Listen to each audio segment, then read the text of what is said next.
కొరియాలో ట్రెక్కింగ్ చేయడం నేను ఫస్ట్ టైమ్. సో, కొండ మీదకి వెళ్ళడానికి ఇలా బసెస్ ఉంటాయి. ఇలా మనం నడుచుకుంటూ కూడా వెళ్ళొచ్చు. ఇలా నడుచుకుంటూ వెళ్తే అరౌండ్ 2.5 అవర్స్ అయితే టైం పడతది.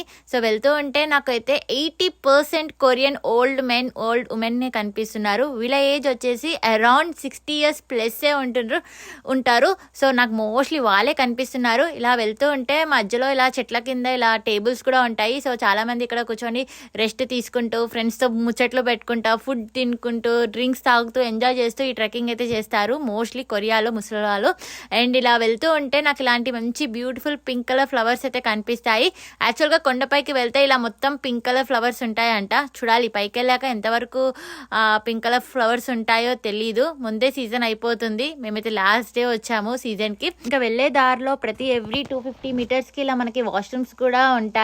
సో, సపరేట్ వాష్రూమ్స్ అయితే మనకి ఇక్కడ కనిపిస్తూ ఉంటాయి. అండ్ నిజంగా వెదర్ అయితే చాలా అంటే చాలా బాగుంది. ఇప్పటి వరకు దారి బాగానే ఉంది. ఇక ముందు ముందు మామూలుగా ఉండదు. దానికోసం నా నెక్స్ట్ రీల్ చెక్ చేయండి.